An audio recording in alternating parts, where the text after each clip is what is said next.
Vamos agora para um momento de palavra. Tem alguém com fome aí, com sede? Aleluia! Deus colocou uma palavra difícil no meu coração, gente. Intercedam aí por mim. Recebam e intercedam ao mesmo tempo. Amém? Glória a Deus. Carinhosamente eu te convido a abrir a palavra do nosso Pai no livro de Apocalipse.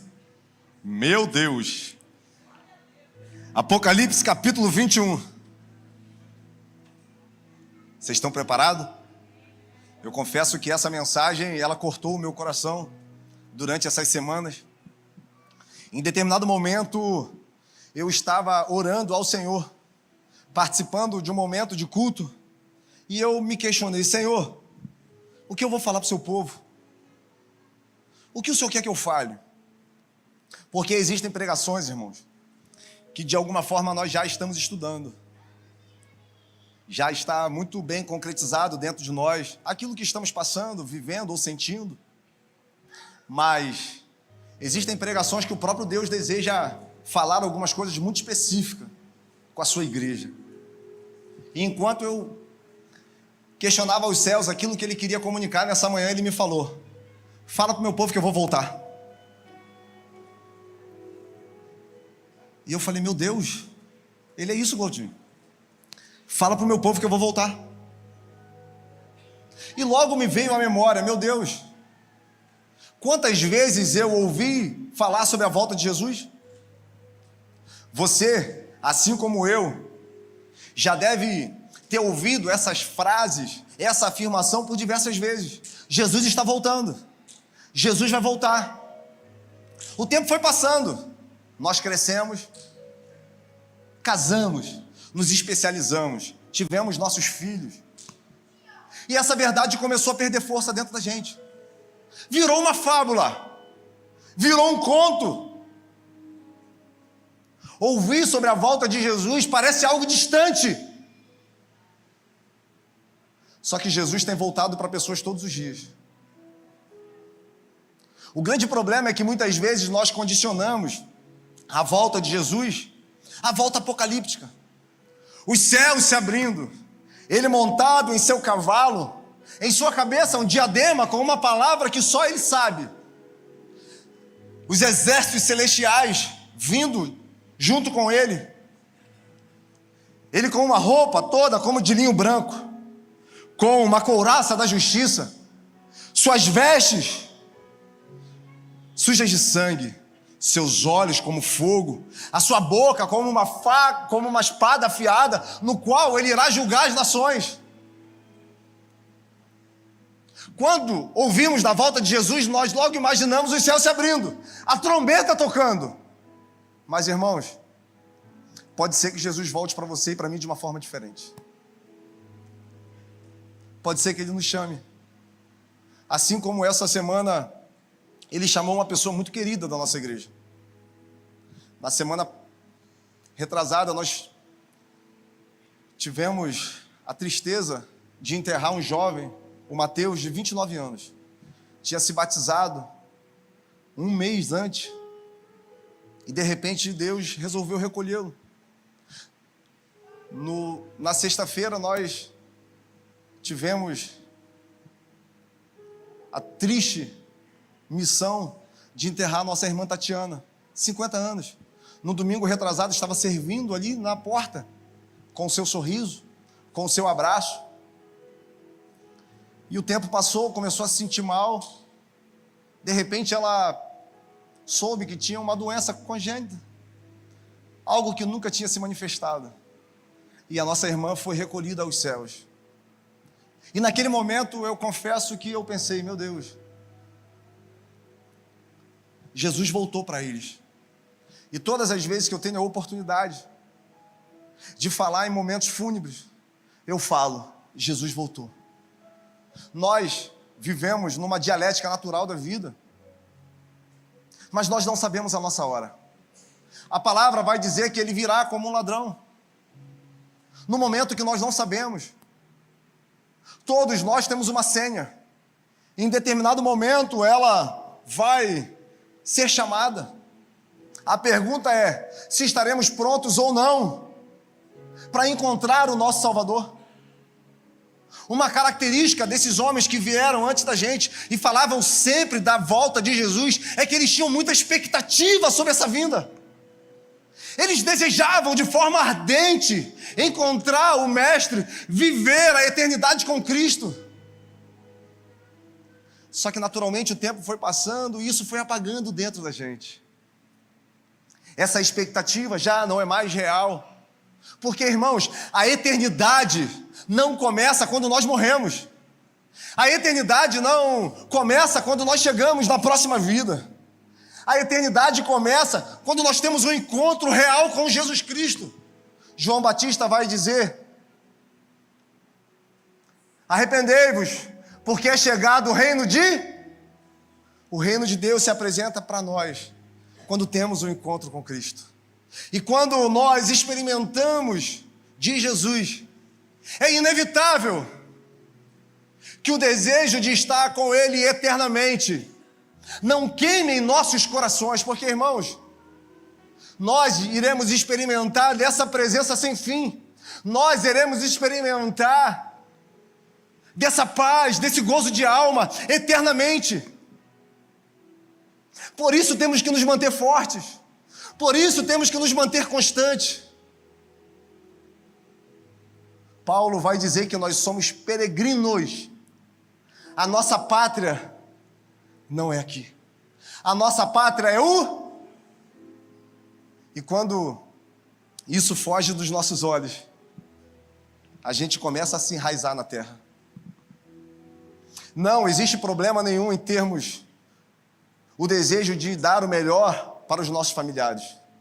Temos sim que buscar de todas as formas dar uma qualidade de vida para os nossos filhos.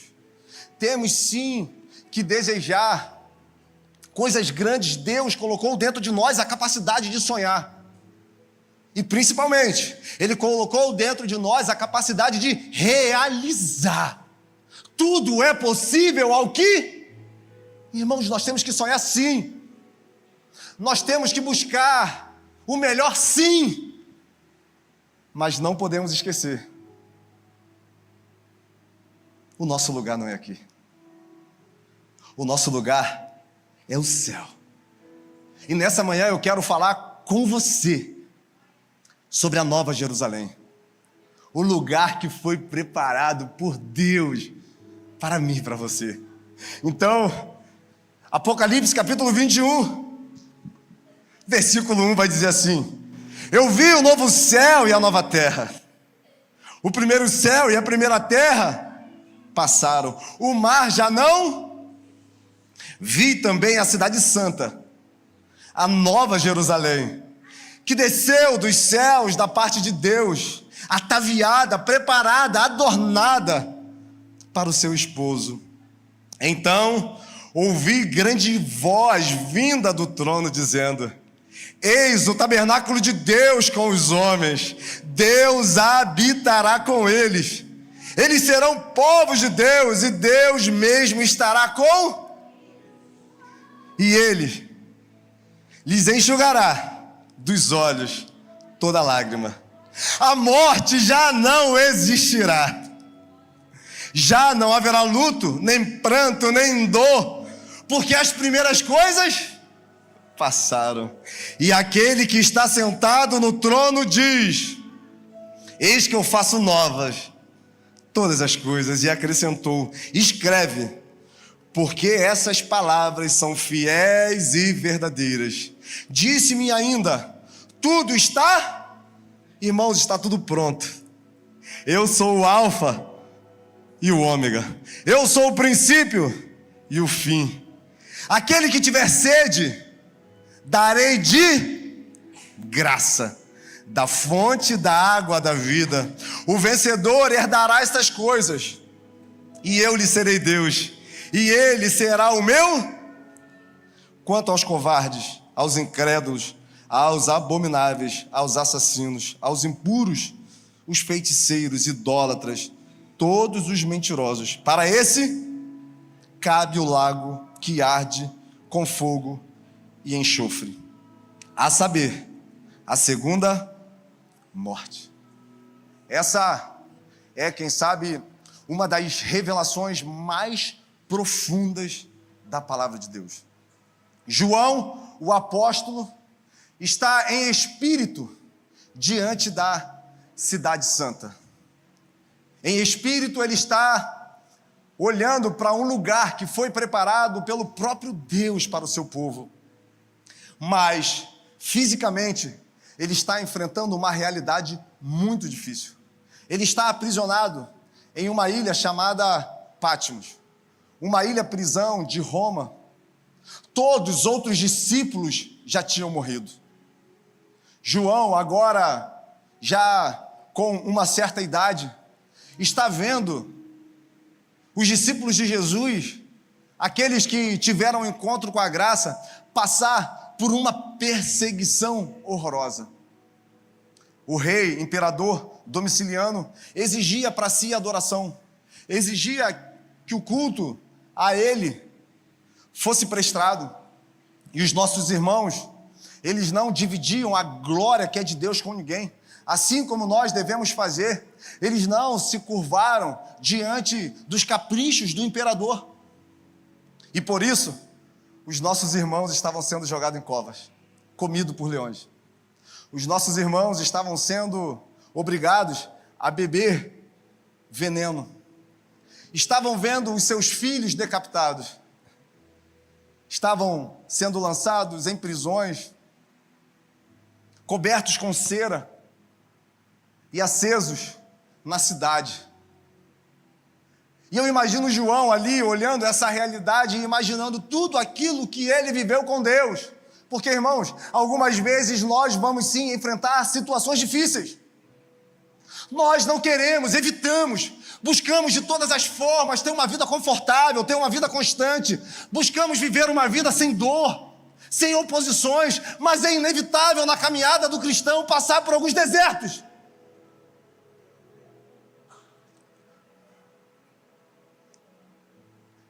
Nós fomos alertados pelo próprio Jesus. No mundo, vocês terão aflições. Por amor ao meu nome, vocês serão perseguidos, caluniados. Eles vão escarnecer de vocês. Por amor ao nome de Jesus, nós seríamos todos os dias perseguidos, lançados como ovelhas, caminhando para matadouros da vida. E muitas vezes nós olhamos aquilo que estamos vivendo e pensamos: meu Deus, o que eu estou fazendo aqui? Por que isso aconteceu comigo? É uma enfermidade que chega. É um filho que se vai. É um desemprego. É uma traição. Uma ferida que insiste em tentar tirar de nós a esperança. E eu imagino João imaginando tudo aquilo que ele viveu.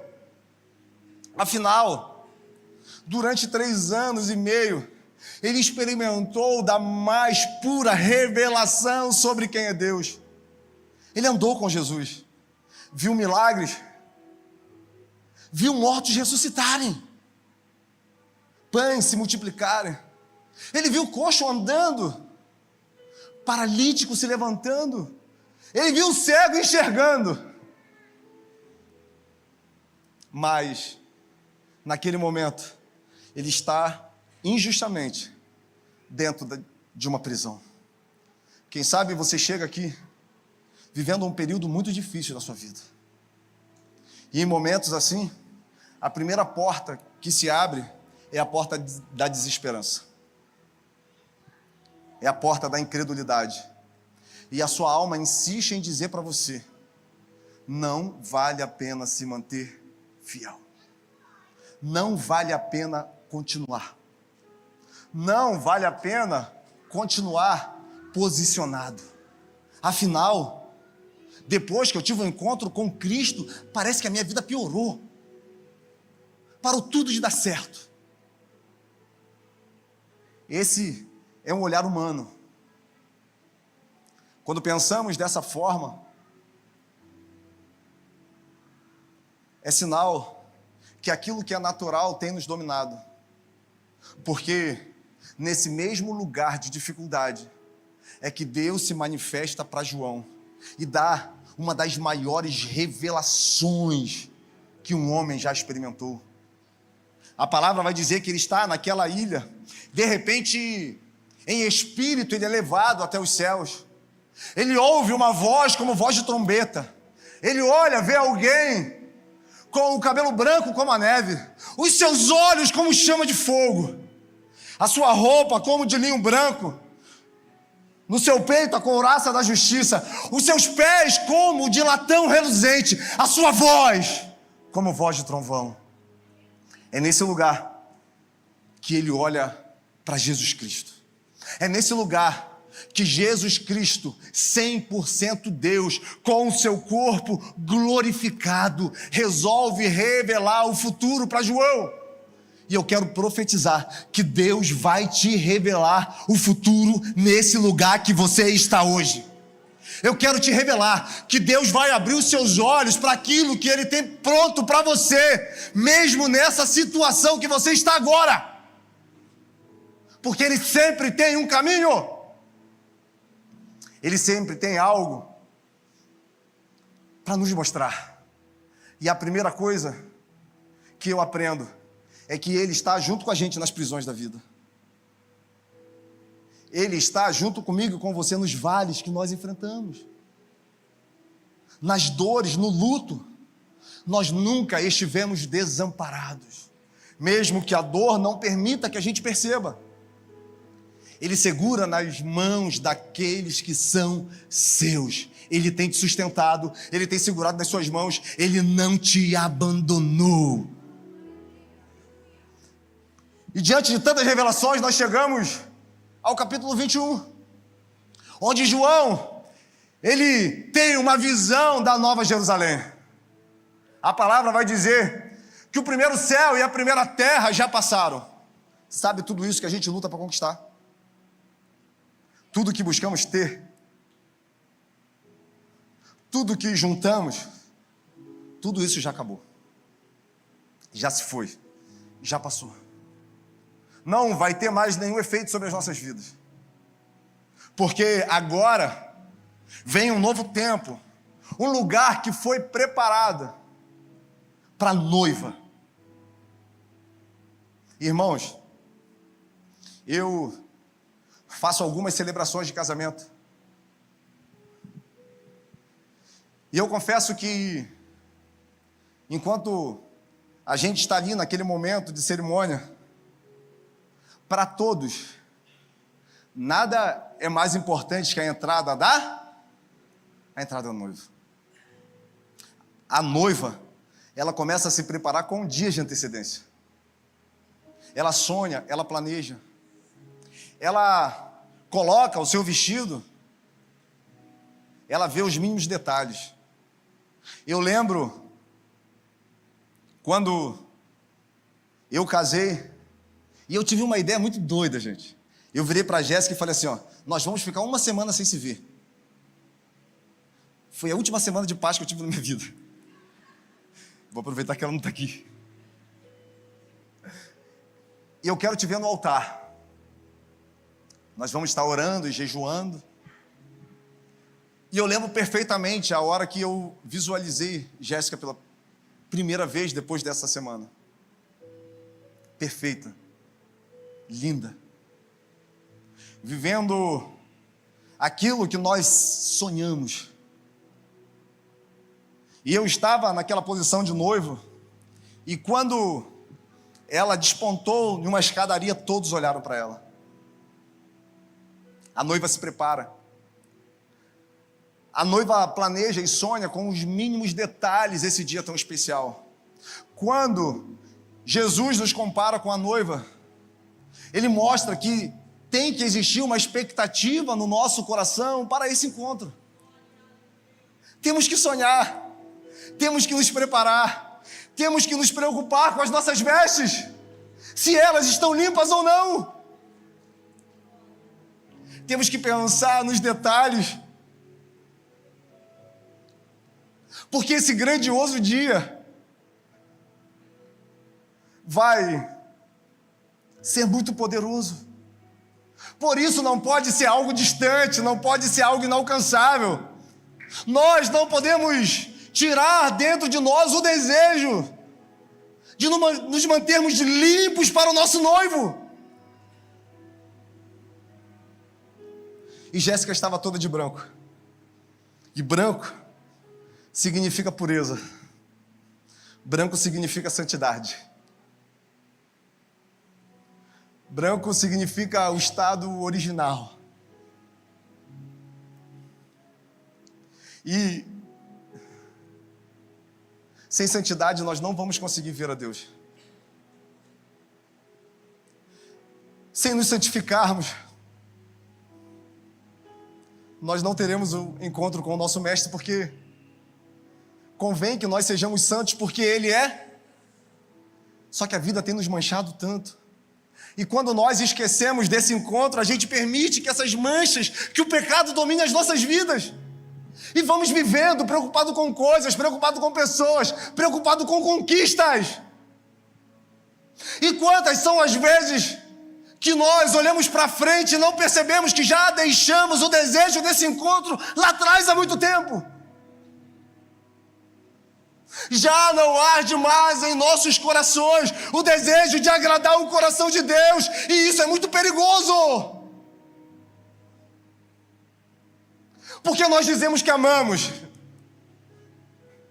nós dizemos que Ele é a nossa vida, que o nosso destino é Ele.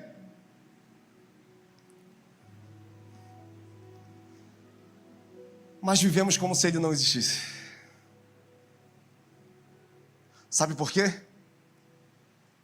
Porque muitas vezes o que esperamos no Senhor se reduz apenas para essa terra. Nós somos medidos pelas bênçãos que nós conquistamos. Nós somos medidos pelo que Ele fez e faz na nossa vida. Nós medimos o amor de Deus pelo que Ele entregou nas nossas mãos. Quando, na verdade, o amor de Deus foi tão poderoso e violento que nos deu a possibilidade de ter uma nova vida nele. E por mais que a gente viva, que a gente conquiste, naturalmente o desejo dos nossos corações é continuar correspondendo a esse amor. Porque na Nova Jerusalém, as ruas são de ouro e de cristais. Sabe, isso que nós buscamos tanto aqui na terra. Sabe o que é motivo para irmão parar de falar com o irmão, pai parar de falar com o filho, filho muitas vezes até mandar matar os pais para ter acesso? Riqueza, lá nós vamos pisar em cima. Lá não vai valer de nada o que nós empreendemos tanto esforço aqui embaixo. Na Bíblia, Deus não compara ninguém a Ele mesmo.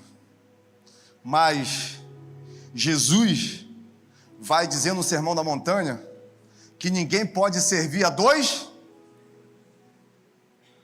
a Deus e ao... Muitas vezes as riquezas têm o poder de se tornar o Senhor da nossa vida. Nós acordamos todo dia com o ímpeto de conquistar. Nós acordamos todos os dias com o ímpeto de ter mais. Aquilo que temos já não nos satisfaz. É sempre um desejo de acumular. Se isso for a tônica da nossa vida, se isso for o que nos move todos os dias, o caminho que estamos seguindo é um caminho de dor, destruição e de morte. Se o dinheiro for o nosso Deus, estaremos caminhando para uma eternidade sem Cristo. Porque sabe aonde está o seu coração? Onde está o seu tesouro. Agora, se o nosso tesouro está no Senhor, se existe o desejo de buscar o reino de Deus e a sua justiça, todas as coisas nos serão acrescentadas. Sabe qual é o problema? Nós lutamos para conquistar, queremos da nossa força aquilo que Deus quer nos entregar. E vivemos. E morremos. Morremos como se nunca tivéssemos existido. E existimos como se nunca fôssemos morrer. Aquele que ama a vida mais que ama a Deus, esse já perdeu a vida. Porque aquele que quer encontrar a vida, esse vai perder.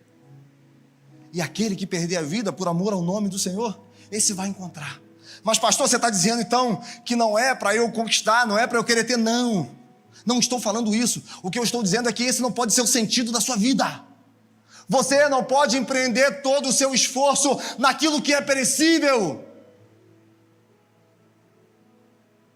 Porque a maior riqueza que você tem está nas suas relações, está nas pessoas que estão ao seu redor, está nessa criança que acorda todos os dias e busca com os olhos se encontrar, está na simplicidade do dia a dia, no abraço, num beijo, no eu te amo. O maior tesouro que Deus nos deu foi as pessoas que Ele colocou ao nosso redor. E muitas vezes perdemos isso, porque acreditamos que seremos saciados com coisas. Na Nova Jerusalém, não. O maior tesouro está na presença do próprio Deus eternamente junto com seu povo. Porque João vai dizer que Deus, Ele levantará para si o tabernáculo e Ele mesmo habitará no meio do seu. Irmãos, imagina esse pouquinho que a gente sente aqui se multiplicando pela eternidade. Imagina isso que a gente sente aqui quando a gente fecha os nossos olhos, cara, quando essa presença vem. Agora imagina isso todo dia, cara. Lá já não vai existir nem mais o sol, a lua e as estrelas, sabe por quê? O próprio brilho da glória de Deus vai nos iluminar. Lá não haverá choro, não haverá ranger de dentes, sabe? Por isso nós temos que nos manter firmes. Está doendo, está machucado, está ferido, mas continue e não pare. Não compare a sua vida com a de ninguém. Porque o que mais precioso Ele tem, Ele colocou dentro de você. E vai passar. Ele vai enxugar as lágrimas dos seus olhos. Ele vai segurar nas suas mãos. Ele vai te mostrar que valeu a pena continuar. Valeu a pena se manter firme. Valeu a pena confiar. Valeu a pena caminhar. Valeu a pena chorar em meio às dores. Valeu a pena. Porque estaremos com Ele. E sempre foi a ideia de Deus habitar no meio do povo. O desejo de Deus sempre foi se relacionar com a gente. Quando Ele cria Adão e Eva, irmãos, nada me constrange mais que isso. Quando Ele faz Adão e Eva, a palavra vai dizer que todas as tardes Ele se apresenta naquele jardim. E Ele conversa com Adão e com Eva. Só que o pecado vem, cara.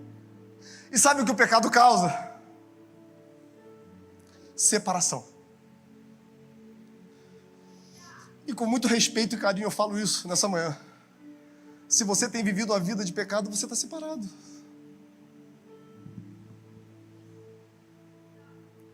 Eu queria dizer muito que todos estarão lá, que nós vamos chegar lá todo mundo junto. Mas, cara, você é o único que pode fazer uma autoanálise e se responder.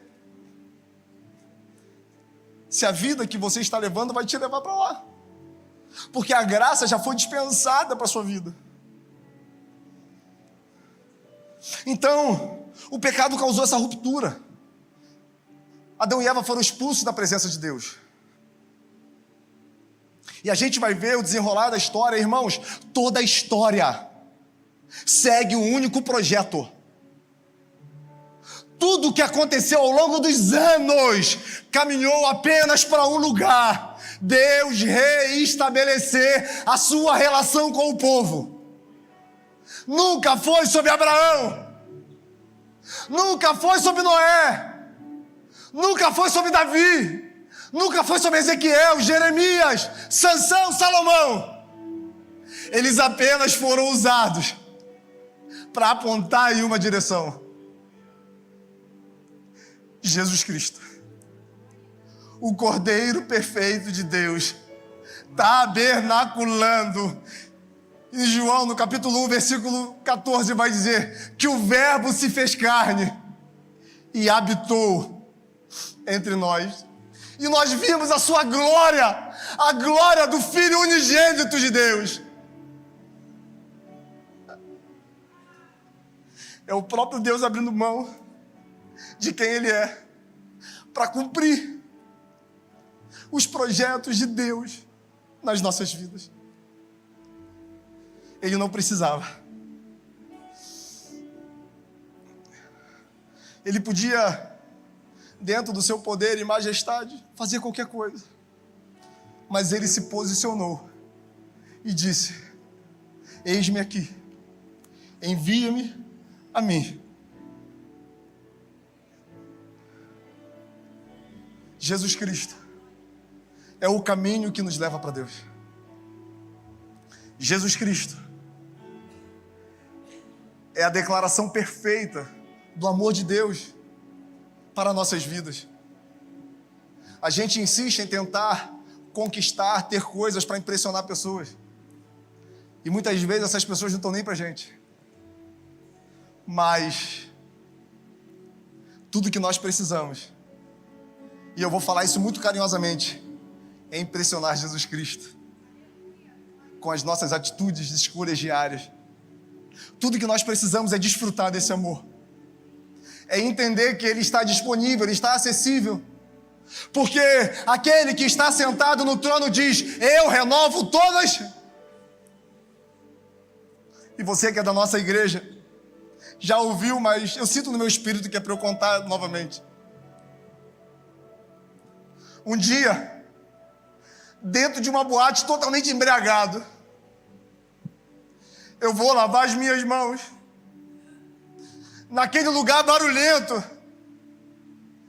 eu ouço uma voz.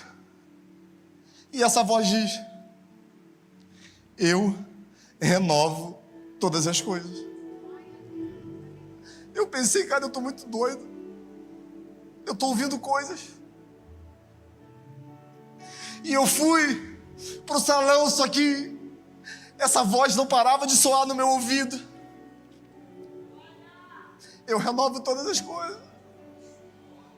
E o que me constrange é que ele foi até aquele lugar. O que me constrange é que eu não tinha nada para oferecer. Tem tantas pessoas melhores que falam bem, tem tantas pessoas mais bem posicionadas na sociedade. E eu creio que tem pessoas que têm ouvido esse chamado todos os dias, mas estão resistindo.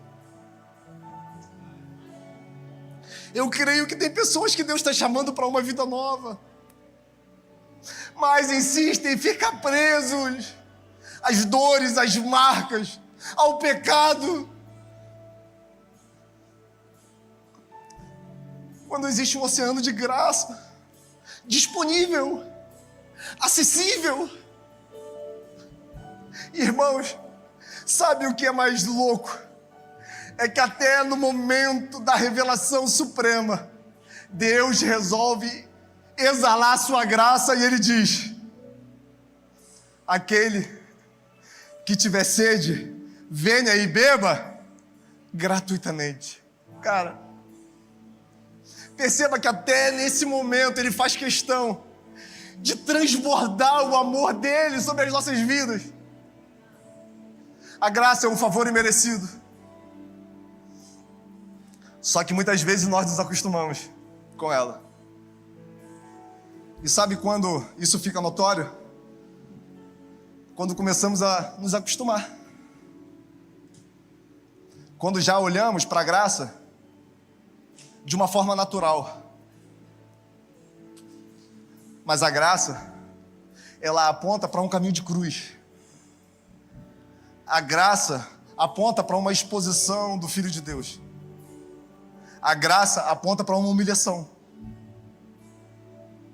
A graça aponta para a rejeição. A graça aponta para os açoites.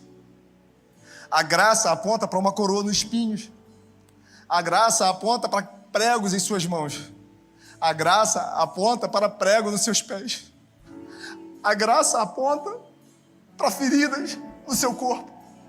A graça aponta para o sangue que foi derramado em favor das nossas vidas. Tudo isso para que fosse possível nós estarmos com Deus novamente. O que Ele pode nos dar que vai ser maior que isso, irmãos? O que Ele pode fazer por você, que vai te suprir de uma forma tão abundante, que vai dar sentido à sua vida. Eu ouso dizer, nada que Deus possa fazer pela sua vida vai ser mais poderoso do que aquilo que Ele já fez.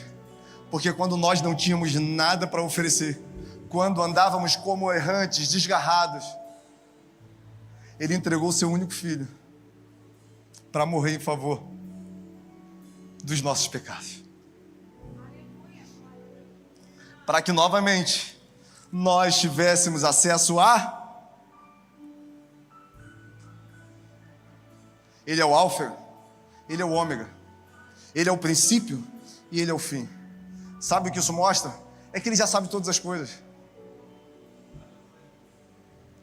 Quando Deus criou a eternidade, antes do nada, Ele já sabia tudo aquilo que nós faríamos, os caminhos que nós escolheríamos. Ele sabia que muitas vezes nós iríamos virar as costas para Ele. Nos interessaríamos muito mais com o presente.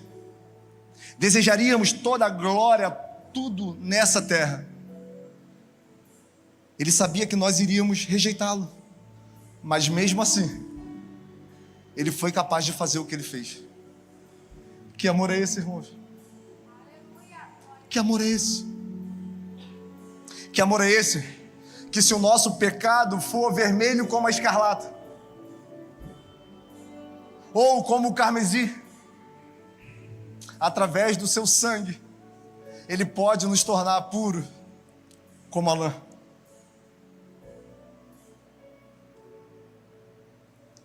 É o amor de Deus por você e por mim.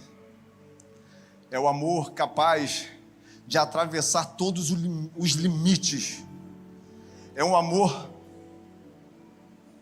que resolveu me escolher dentro daquele lugar, quando eu era um lixo, quando eu não tinha nada, motivo de vergonha, quando eu fui quebrado, quando eu rejeitei de todas as formas. Mesmo assim, esse amor me estendeu as mãos. Graça, favor imerecido. E esse mesmo amor está aqui nessa manhã disponível para você. A pergunta é se você tem fome. A pergunta é se você tem sede. Porque o vencedor herdará a coroa da vida. Ele será o seu Deus e nós estaremos nele eternamente. E eu te convido a se colocar de pé nessa manhã, a fechar os seus olhos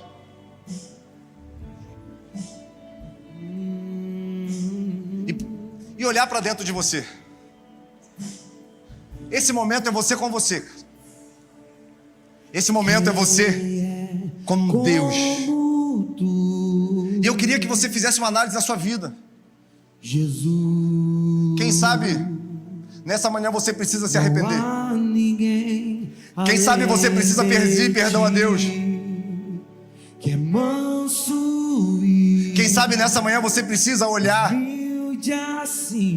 para algumas escolhas que você está fazendo e se reposicionar dentro desse reino. Quem sabe hoje o seu foco precisa ser redirecionado. Eu quero te dizer que tudo isso é possível. Então, converse agora com seu Deus, com seu Pai. Feche seus olhos por mais um minuto.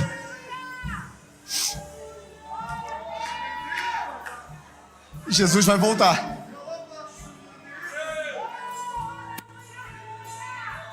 Em breve, no céu ele vai aparecer. Todo joelho vai se dobrar.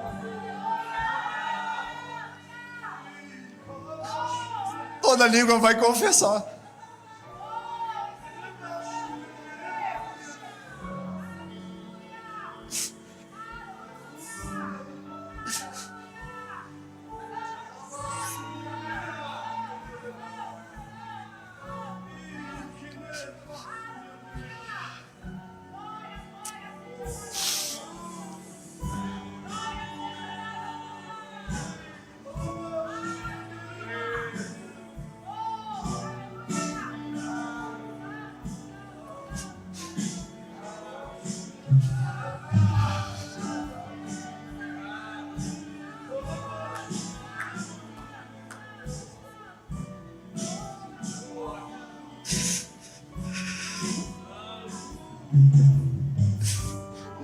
Desperta.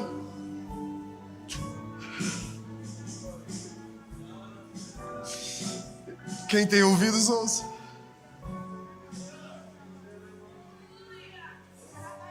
Ele vem sem demora.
Essa foi a mensagem que ele mandou eu comunicar nessa manhã. Não tenho nada mais para falar além disso. Mas eu queria fazer uma pergunta. Se existe alguém aqui nessa manhã, e eu vou pedir para acender um pouco a nave.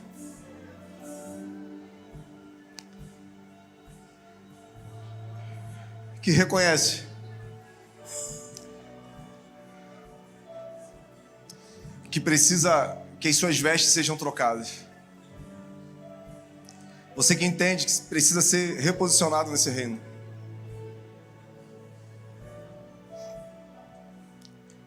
Eu queria que você colocasse a mão na direção do seu coração. Você que sabe que precisa pedir perdão pelos seus pecados.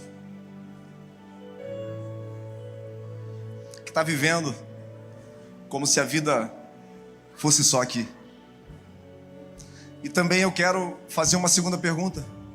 Se alguém nessa manhã sentiu seu coração queimar e deseja entregar a vida a Jesus, o controle da sua história. Se você nessa manhã sabe que precisa voltar para um lugar, e esse lugar não é físico, esse lugar é um lugar espiritual, eu queria que você erguesse as suas mãos também onde você estiver. Amém. Amém. A igreja fecha os olhos. Espírito Santo, Tu és o Deus que fala aquilo que nós não queremos falar. O Senhor sabe que antes dessa mensagem eu perguntei: meu Deus, como que eu vou falar isso? Como que eu vou pregar isso, Pai?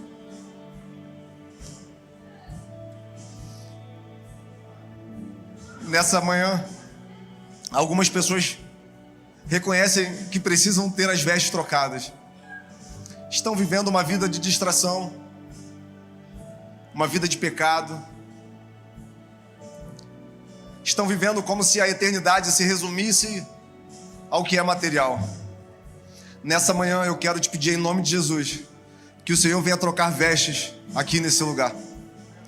Nessa manhã eu quero te pedir, Pai, em nome de Jesus, que o seu sangue carmesim purificador seja derramado na vida desses homens e mulheres que reconhecem que precisam de vestes novas, que precisam de vestes limpas.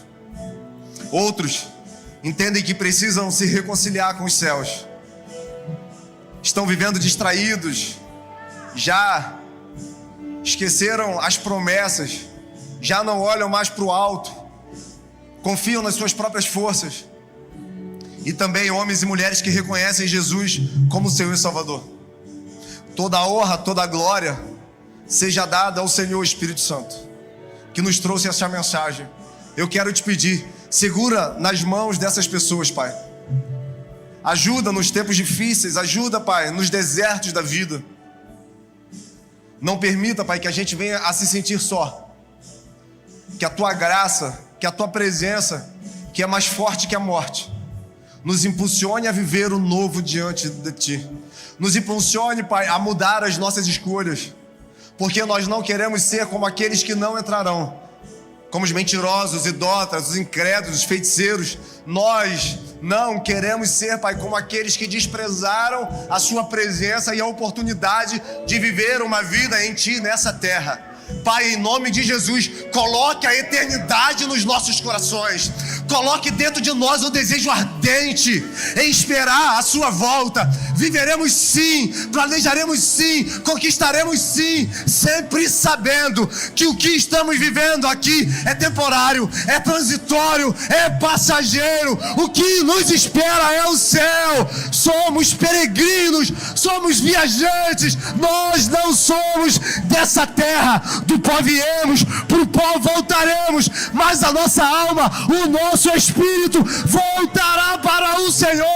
Viveremos ao seu lado, reinando eternamente. Contemplaremos a Tua beleza, desfrutaremos da Sua santidade, tocaremos na Tua face todos os dias, correremos em Tua direção, sentiremos a Tua luz a nos iluminar, a Tua presença a nos engrandecer. Esse dia nós seremos plenos. Nesse dia todas as promessas se cumprirão. Todas as promessas se tornarão reais. A Sua igreja subindo, os céus se abrindo e nós entrando vitoriosos, porque escolhemos viver Jesus Cristo, escolhemos experimentar do rio, do pão, daquele que era, daquele que é e daquele que é de vir. E eu oro em nome de Jesus, que o amor de Deus, que as doces consolações do Espírito Santo, que a eternidade pulse dentro de você e que a graça, que é melhor do que qualquer coisa que possamos experimentar, esteja com você, não só hoje, não todos os dias, mas eternamente. E eu oro em nome de Jesus. Você aí que crê e recebe, eu te convido a erguer as suas mãos e dar a melhor salva de palmas àquele que reina.